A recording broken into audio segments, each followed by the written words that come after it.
Hello दोस्तों, मैं पूजा। मेरी चैनल पूजा होम किचन में आप सभी का बहुत बहुत स्वागत है। आप सभी को गणेश चतुर्थी की बहुत सारी शुभकामनाएं। तो आज है सकट। तो आज के दिन तिल गंजी का बहुत ही ज़्यादा महत्व है। इस व्रत में तिल गंजी से ही ये व्रत पूरा होता है, जब इस व्रत को खोला जाता है। तो आज मैं लेके आई हूँ तिल के लड्डू, वो भी काले वाले और जो वाइट वाले होते हैं, दोनों के। तो यहाँ पे इस व्रत में जब हम लड्डू बनाते हैं तो सबसे पहले तिल को हमें अच्छी तरीके से साफ़ करके धुल लेना होता है। तो यहाँ पे देखिए सभी दोनों तिल को हमने धुल करके सुखा लिया है। इसमें बहुत सारी गंदगी रहती है, धुलने के बाद साफ़ हो जाती है, काफ़ी सारी मिट्टी निकल जाती है। यहाँ पे देखिए अलग अलग दोनों तिल को हमने रखा, यहाँ पे सफ़ेद वाला और वहाँ पे ब्लैक वाला। साथ में अब हम लेते हैं गुड़ इसकी चाशनी बनाने के लिए। तो यहाँ पे हमने इतना गुड़ लिया है, पर इतने का नहीं चाशनी हम बनाएंगे, इसमें से जितनी ज़रूरत होगी उतने की हम बनाएंगे। अभी गैस पे हम कढ़ाई चढ़ाते हैं, उसमें हम तिल को भून लेते हैं। तो अभी गैस को हम हाई कर देते हैं। तिल को सबसे पहले हम ब्लैक वाले डालते हैं। ब्लैक तिल का ही ज़्यादा महत्व है, क्योंकि ब्लैक तिल को ही जब चाँद को, सूर्योदय को अर्घ हम दे लेते हैं तो हम इसे दांत के नीचे दाबते हैं, तो हमारा व्रत पूरा होता है। तो उस तिल को हम कच्चे ही दांत के नीचे दाबते हैं। अभी थोड़ा सा तिल के लड्डू भी बना लेते हैं, लड्डू भी बनता है। तो यहाँ पे देखिए तिल को इस तरीके से हम भून लेते हैं। तिल मतलब 5 से 6 मिनट में हाई फ्लेम पे भून जाता है, जिसको इस तरीके से मसलते हुए हमने देख लिया है। तिल अच्छी तरीके से टूटने लगा था, जिसको हम दूसरी थाली में रख लेते हैं और इसे फैला देते हैं ठंडा होने के लिए। तब तक कढ़ाई को फिर हम चढ़ाते हैं और उसमें हम डालते हैं सफ़ेद वाले तिल। दोनों को इसी तरीके से भून लेना है। तो यहाँ पे सफ़ेद वाले तिल को डालने के बाद इस तरीके से हम चलाते रहेंगे, और जब ये तिल भूनने लगता है तो इसमें तड़तड़ाहट की आवाज़ सुनाई देने लगती है अपने आप ही। मतलब 5-6 मिनट में ये तड़तड़ करने लगता है, और जैसे ही आवाज़ आने लगती है तिल में से, तो तिल अच्छी तरीके से भुन गया होता है। तो यहाँ पे दोनों तिल भुन चुके हैं, तो इसको हमने दोनों अलग अलग थाली में पलट लिया है, फैला दिया ताकि ठंडी हो जाए।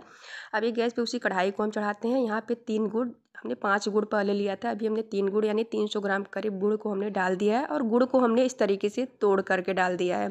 गुड़ की हमें चाशनी बना लेनी है, और चाशनी बनाने के लिए यहाँ पे गुड़ को डालने के बाद इसमें हम डाल देते हैं थोड़ा सा पानी। यानी 3 गुड़ है ना, तो 3 चम्मच हमने इसमें पानी डाल दिया है, ताकि गुड़ जो है ना नीचे पकड़ने लगता है कढ़ाई में, तो जलेगा नहीं। यहाँ पे देखिए गुड़ में अच्छी तरीके से बबल्स आने लगे हैं, और ये चाशनी जो है परफेक्ट बन करके तैयार हो गई। तो इसको चलिए हम चेक कर लेते हैं कि चाशनी बनी है कि नहीं लड्डू बनाने के लिए। तो हमें लेना है एक बाउल में पानी, कोई भी कटोरी में ठंडी पानी, और इसमें इसकी बूंद को हम डालते हैं, चाशनी के बूंद को। और थोड़ी देर बाद इसको इस तरीके से हम इकट्ठा करेंगे ना, तो इकट्ठा हो जाएगा। इसको बहुत हार्ड चाशनी नहीं बनानी है, थोड़ा सॉफ्ट ही चाशनी में बनानी है। तो यहाँ पे देखिए ये गोल हो जा रहा है, इसको जब हम इस तरीके से उंगली की सहायता से मसल रहे हैं। तो यहाँ पे चाशनी जब बन जाएगी तो इसमें हम डाल देते हैं करछी, और करछी से चाशनी को उठाते हैं और सबसे पहले ब्लैक वाले तिल में डालते हैं, क्योंकि दोनों तिल के लिए ना चाशनी हमने एक ही बार में बना ली है। तो यहाँ पे जो ब्लैक वाला तिल है ये है 500 ग्राम के करीब, और जो सफ़ेद वाला तिल है ना 700 ग्राम के करीब है। यहाँ पे तिल में हम 3 बार करछी से चाशनी को डाल देंगे, और 3 बार में ही अच्छी तरीके से इतनी चाशनी में भरपूर सभी चीज़ें मिक्स हो जाएंगी। यहाँ पे तिल को चाशनी में इस तरीके से हम मिक्स करते हैं, दूसरा पलटा लेते हैं, और मिक्स करने के बाद इसे अभी थोड़ी देर हम ठंडा करने के लिए ऐसे छोड़ देते हैं। तब तक जो चाशनी है कढ़ाई में ना, उसमें हम डालते हैं सफ़ेद वाले तिल को, और दोनों तिल को साथ में हम लड्डू बना लेंगे। अलग अलग क्या बनाना चाशनी को, क्योंकि दोनों को सेम तरीके से ही बनाना है। यहाँ पे देखिए सफ़ेद वाले तिल को भी हमने डाल दिया, गैस को भी हम बंद कर देते हैं, और इस तिल को भी इस तरीके से चलाते हुए मिक्स कर लेते हैं। चाशनी दोनों के लिए परफेक्ट थी, ना ज़्यादा कम ना ज़्यादा। तो यहाँ पे देखिए इस तरीके से सभी चीज़ों को हमने मिक्स कर लिया है। चाशनी में सफ़ेद वाले तिल भी मिक्स हो गए और ब्लैक वाले। तो चलिए सबसे पहले हम बनाते हैं ब्लैक वाले तिल के लड्डू। तो यहाँ पे जो तिल है ना थोड़ा थोड़ा ठंडा होने लगा, क्योंकि जब थोड़ा ठंडा होता है तभी इसके लड्डू बनते हैं। तो यहाँ पे नीचे से हम छुड़ा लेते हैं पलटे से, और पलटे को भी छुड़ा लेते हैं, और छुड़ाने के बाद थोड़ा सा हाथ में हम पानी लगाएंगे, आप घी लगा सकते हैं, और इस तरीके से इसके गोल गोल हम लड्डू बांध लेते हैं। अभी काफ़ी गर्म जल रहा है, इधर उधर करके हम इसके लड्डू बांध लेते हैं।